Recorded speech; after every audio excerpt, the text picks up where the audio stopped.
Hello everyone, इस video lecture में 4 मार्च 2023 को जो पाकिस्तान पोस्ट में सॉर्टर का पेपर हुआ है इसके एमसीक्यू डिस्कस करेंगे। बहुत ही इंपॉर्टेंट वीडियो लेक्चर है, एंड तक लाजमी देखिएगा।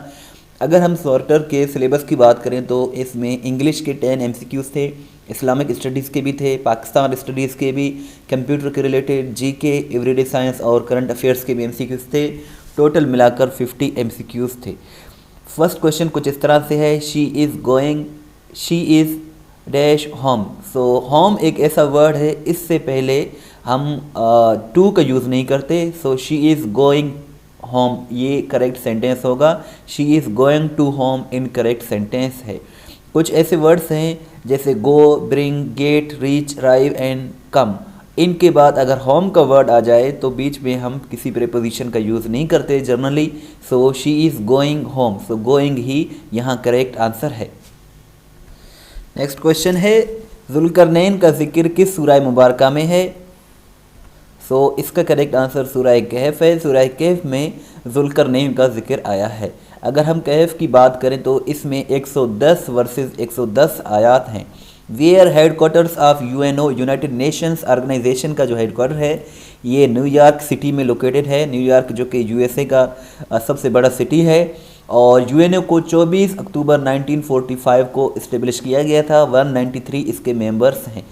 Highest peak of salt range का जो हाईएस्ट पीक है वो सोन सकेसर है।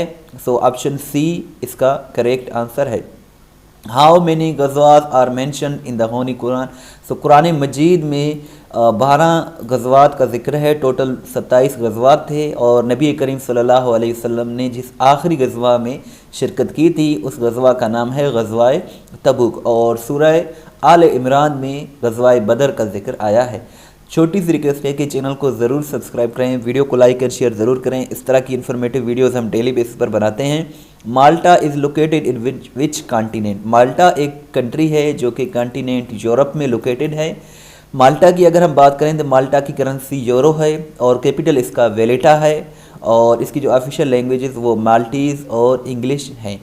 सो नेक्स्ट क्वेश्चन कुछ इस तरह से है, विच सूरा स्टार्ट्स विदाउट बिस्मिल्लाह? सो सूरह तौबा बिस्मिल्लाह के बगैर शुरू होती है। सो सूरह तौबा इसका करेक्ट आंसर है। और सूरह नमल में 2 मरतबा बिस्मिल्लाह आई है, और ये दोनों रिपीटेड क्वेश्चंस हैं। The wealth or property left by deceased is called? So तरक्का इसका करेक्ट आंसर है। तरक्का का मतलब होता है, ये एक अरबिक वर्ड है, इसका मतलब होता है फौत होने वाले इंसान की जो दौलत होती है या मीरास होती है उसे तरक्का कहा जाता है। सो तरक्का इसका करेक्ट आंसर है। ये क्वेश्चन आपके लिए है, इसका आंसर ज़रूर दीजिएगा। हज़रत इब्राहीम अलैहिस्सलाम remain in fire for how many days? हज़रत इब्राहीम अलैहिस्सलाम कितने दिन आग में रहे? सो ये आप कमेंट सेक्शन में ज़रूर बताइएगा। द वर्ड मोहम्मद सल्लल्लाहु अलैहि वसल्लम has been mention in the holy Quran for how many times? So लफ्ज़ मोहम्मद कुरान मजीद में 4 मरतबा, जबकि लफ्ज़ अहमद कुरान मजीद में 1 मरतबा आया है। सो ये इम्पोर्टेंट क्वेश्चन है।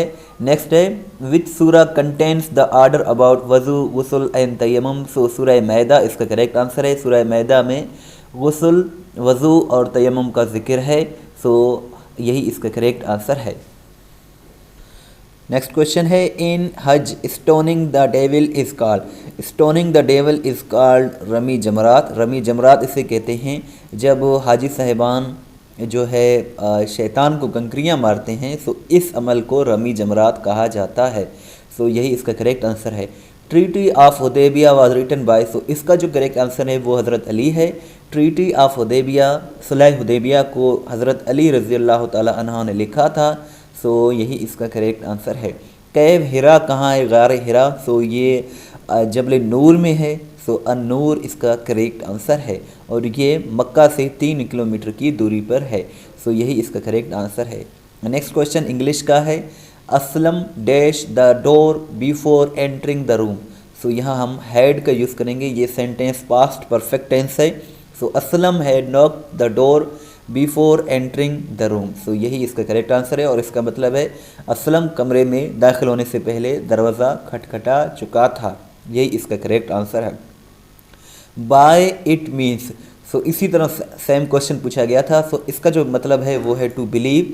बाय इट का मतलब होता है to believe that something is true, यानी कि यकीन करना कि कुछ सच है, उसे बाय इट कहते हैं। सो यही इसका करेक्ट आंसर है, to believe. Choose the correct spelling. Spelling कौन सा ठीक है? इनमें से जो करेक्ट स्पेलिंग है वो है एनोटेट। बी ऑप्शन इसमें करेक्ट है। एनोटेट का मतलब होता है किसी चीज़ को एक्सप्लेन करना, और इसका उर्दू में मतलब है तशरीह करना। इसका जो करेक्ट स्पेलिंग है वो है ANNOTATE। एनोटेट का मतलब होता है तशरीह करना, एक्सप्लेन करना। The antonym of aspersion is. Aspersion की अगर हम बात करें तो इसका एंटोनियम काइंडनेस है, क्योंकि अस्पर्शन का मतलब होता है शदीद गुस्सा, और काइंडनेस का मतलब होता है मेहरबानी या नवाजिश। अप इन आर्म्स का क्या मतलब है? सो अप इन आर्म्स ये एक ईडियम है, और इसका मतलब होता है टू बी एंग्री, यानी कि गुस्से में होना, उसे कहते हैं अप इन आर्म्स। सो ये क्वेश्चन भी पूछा गया था। नेक्स्ट क्वेश्चन है the prime minister did not give up. So यहाँ हम होपिंग का इस्तेमाल करेंगे। The prime minister did not give up hoping, यही इसका करेक्ट आंसर है। नेक्स्ट है we need dash idea to fix this issue. इस इशू को फिक्स करने के लिए, इस मामले को हल करने के लिए हमें एक और आइडिया की ज़रूरत है। सो यहाँ हम एन अदर का यूज़ करेंगे। We need an other idea to fix this issue का मतलब होता है इस मामले को हल करने के लिए हमें एक और आइडिया की ज़रूरत है। ये क्वेश्चन भी आपके लिए है, इसका आंसर ज़रूर दीजिएगा। Aslam intends to quit his job dash his pay increase. अगर आप इसका आंसर नहीं जानते तो testpoint.pk पर अवेलेबल है इसका आंसर, लेकिन आप इसका आंसर जानते हैं तो ज़रूर कमेंट सेक्शन में बताएं। Most of the guests arrived dash buses. तो यहाँ हम बाय का यूज़ करेंगे। मीन्स ऑफ ट्रांसपोर्ट जहाँ हो तो वहाँ हम प्रेपोजिशन बाय का यूज़ करते हैं।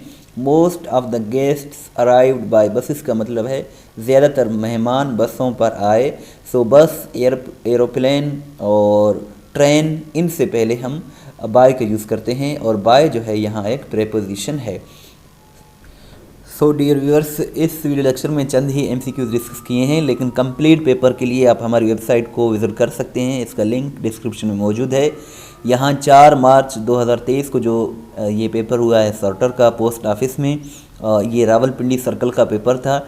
यहाँ आपको ये भी मिल जाएगा पेपर, इसके साथ साथ जो प्रीवियस जो पास्ट पेपर्स हैं वो भी मिल जाएंगे, जो 18 फरवरी को हुआ था हैदराबाद सर्कल में, और फर्स्ट शिफ्ट जो हुआ था लाहौर में पोस्टल क्लर्क का 18/2 को, और फरवरी जनवरी जो भी पास्ट पेपर्स हैं 2022 के भी इवन आपको यहाँ मिल जाएंगे। इसके साथ साथ सिलेबस वगैरह। सो यहाँ आप अपना टेस्ट भी ले सकते हैं, PDF भी डाउनलोड कर सकते हैं। बहुत ही अच्छी वेबसाइट है, आप इसे ज़रूर विज़िट करें। इंशाल्लाह आपको बहुत कुछ सीखने को मिलेगा। इस वीडियो को लाइक करें, शेयर करें। Thanks for watching till and. दुआओं में याद रखें। अल्लाह हाफिज़।